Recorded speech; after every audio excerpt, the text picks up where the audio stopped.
This is the Castlevania Anniversary Collection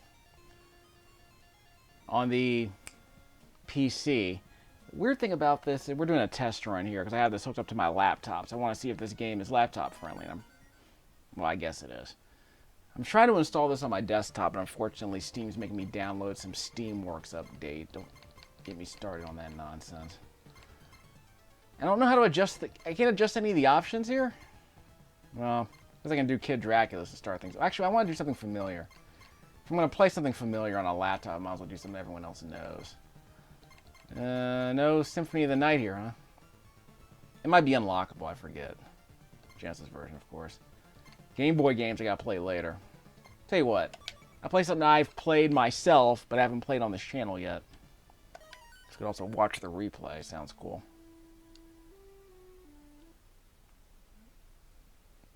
Oh, I forgot to do the help me password, that's okay. So I can't adjust any of the settings here? I guess I can do that. I don't have a password, excuse me. I guess I could use the help me password.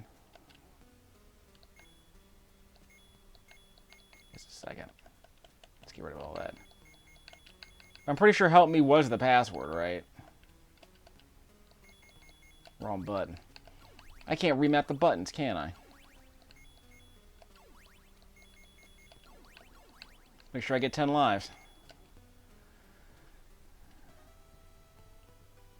Actually, it would be nice to kind of hear the original Famicom music, which is a little bit better than the North American version, because he had a special sound chip.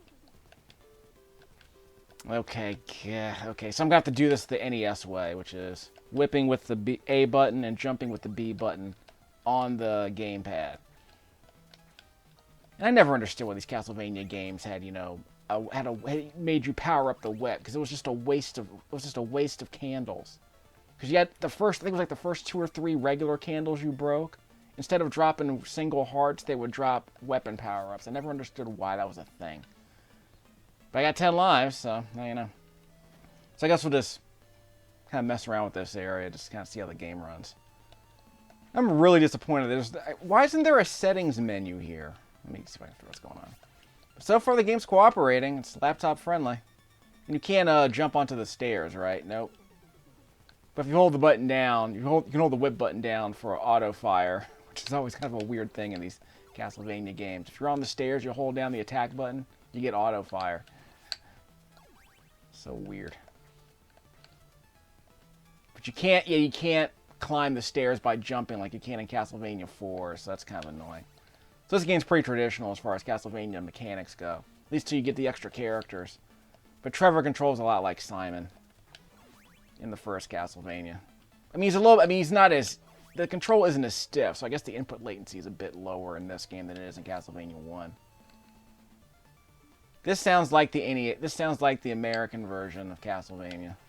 So if there's a way for me to switch versions, I would love to know what it is. And you can die if you go down those... You can die if you fall down that pit, by the way. I want to say this game used the MMC5 chip. And of course, all the historians out there, you game historians out there, probably know that the Japanese version of this game used a special version of the MMC5 chip, which apparently gave the game an extra sound channel or a couple of extra sound channels. So the music has a different flavor in the Japanese version than it does in this American version. The American version has a very good soundtrack, obviously. It's one of the best soundtracks on the console, but when they made that chip for the Famicom version, they got the samples were a little bit cleaner, and because you had a few more channels to work with, it gives the game it gives the music a different flavor, which I kind of like. I've heard a bit of it on YouTube. It's good. I'm not going to sit here and say that that's significant improvement over what you're hearing in the NES version, but yeah, I can't climb that unless I'm using what's his name. Grant. I think Grant's supposed to be the person who can climb those walls. We'll talk about him later. But yeah, this game had a special chip, and one of the advantages of this chip is that it gave the cartridges an 8 megabit memory capacity. Remember, back in those days, memory was very expensive. 8 megabits is 1 megabyte. So this entire game has less data in it than like 30 seconds of an MP3. I should tell you something. So go to YouTube right now, listen to 30 seconds of your favorite song, and know that this entire video game has more data than that 30-second sequence. That 30-second audio. I guess I'm going to go through here. I'm going to grab these candles.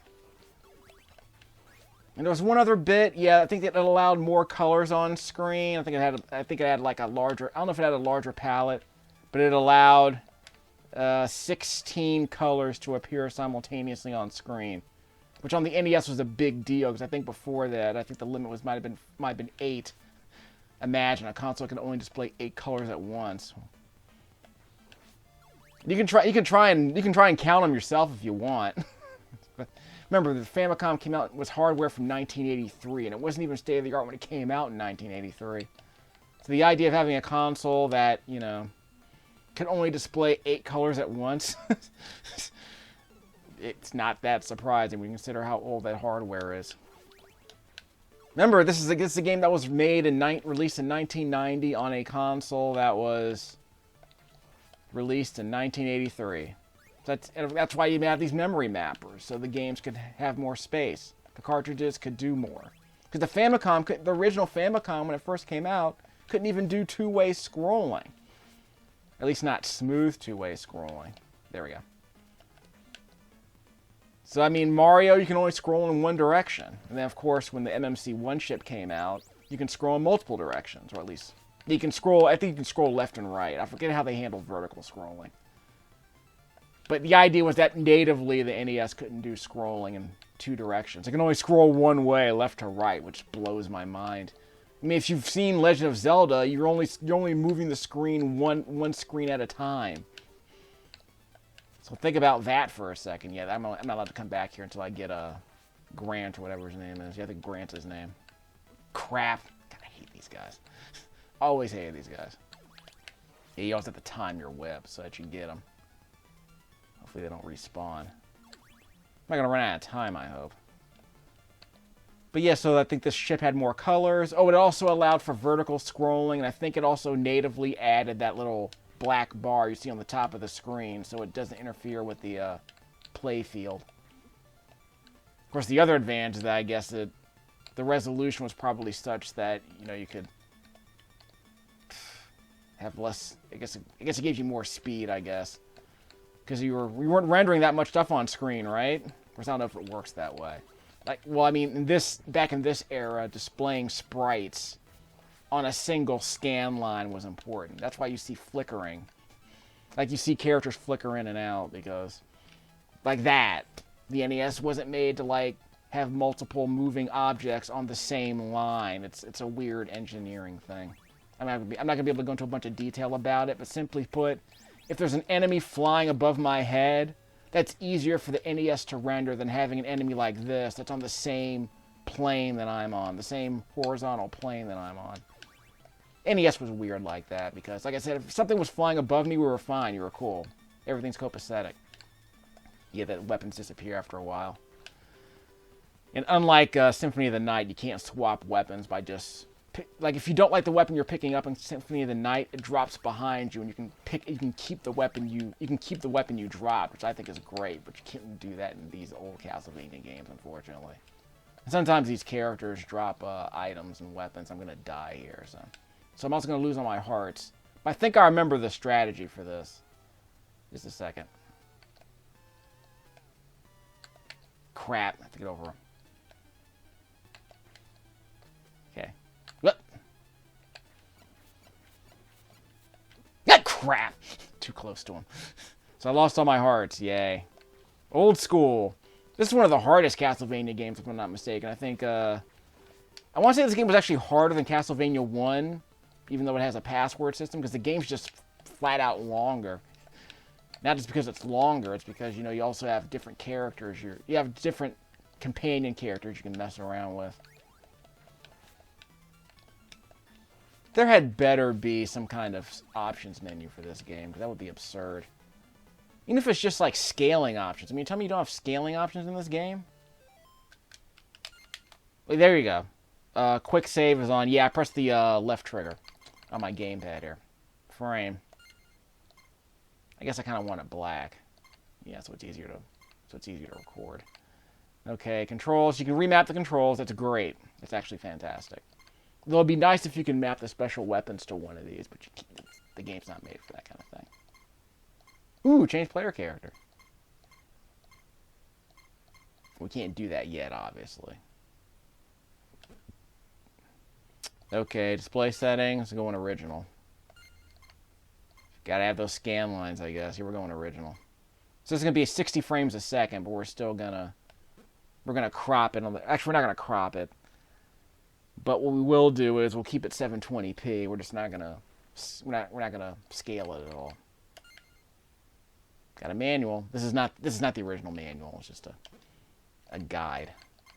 Thankfully, this game is laptop friendly. I'm playing on a quad core AMD laptop, 1.8 gigahertz, 4 cores. And I'm also trying to install what is it? Oh yeah, the Capcom Beat 'em Up bundle will actually run without a Steam check. So if you're running Steam, you don't have to be online. But as long as Steam is activated, you can launch the Capcom Beat 'em Up bundle. So I'll get back to playing that later. So we'll return. So are there any other options here that I need? I can't change the resolution, but I'm not going to worry about that. Ready. Let me check on something. Left trigger. Whatever. Change player character. Characters other than Trevor have specific actions. Use items. So again, it's weird. You can't remap that, and that's weird. This is not terribly useful. It's literally it's like those little inserts they would put if you'd rented a game back in the day. Blockbuster would have the instructions on the. Wait a minute. I got my full weapon. Is this full length? I guess it is. What to say. But remember, if you went to Blockbuster, you would rent a game, and they would put like those little cardboard. They would put like a one page of instructions on the back of that thing, which I thought was always amusing. Jump over him. Hey, he didn't turn around. Now he turned around. This guy is easy. Don't worry, I'll catch the ball in the air. We'll be good.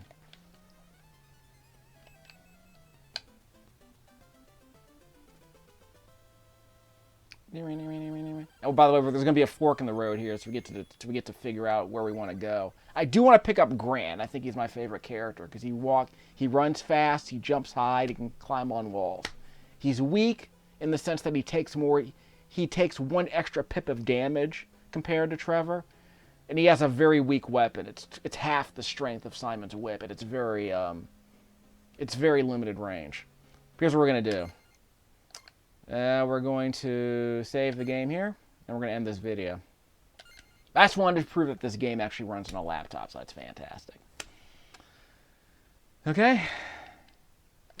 So we'll leave. Actually, let me go back to the main screen. I want to see if I have any other options here. I already saved my progress. We're fine. So I can't press L1 and I can't press left trigger and right trigger down here. Oh, you get to hear the Japanese version. Okay. Enjoy finding all the differences between the English versions. Okay, I can't read Japanese, obviously, but that's obviously Castlevania 3. What is it? Akumajo Densetsu.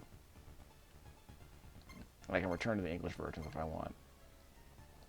What matters is that we get to hear the music. Yeah, I'm kind of glad they got rid of this whole movie conceit.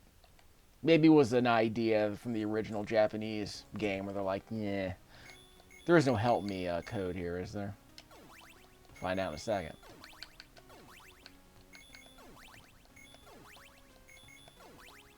Yeah, the audio engineers did a really good job of repurposing this game's soundtrack for the North American audience, for the North American cartridge, because obviously they didn't have that extra chip. So I guess you just kind of remixed everything to fit on the NES's sound chip. Maybe you're able to hear the difference. I'll keep quiet.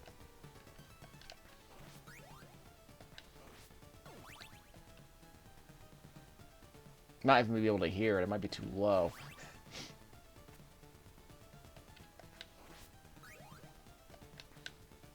There's your tutorial. It's just like the old days, kids. I never understood why that was a thing. It's probably supposed to be dramatic. Like, whatever. This game is very laptop friendly. I'm glad to hear it. Glad to see it specifically. I'll probably put it on an older laptop, see if it runs reasonably well.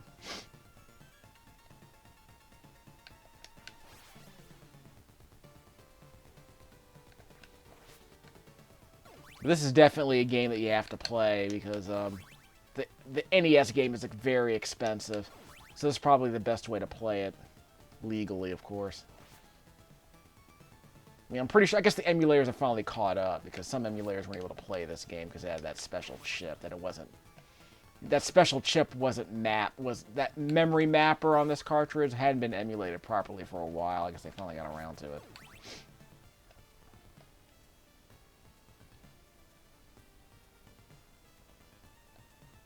If you're curious, you're definitely going to want to watch a... Crap, I hate that. You're probably going to want to watch a YouTube video where they compare the NES version to the Famicom music. The NES music to the Famicom music. Because you'll be able to hear the I've heard the NES music. I'm familiar enough with the NES soundtrack to know that, yeah, it sounds a lot different. Not significantly different, but noticeably different. And I think it's kind of a wash. I mean, I think they both sound fine. It's to the credit of the audio engineers. They were able to make this game sound great, but the NES version sound great. But I highly recommend that any music fans listen to the Japanese version of this game. Listen to the music they got, just to kind of see which one you prefer. They're different enough. They're different enough that you should listen to them. But I still think it's kind of a novelty. There's nothing over here. So I guess the only reason to come down here is to get the clock, which I could use against the boss. There's also that. But you don't really need to use it against the boss, because the boss is pretty easy. I mean, I died once because I had like no health left, but I memorized that pattern from back in the day. It was pretty much muscle memory.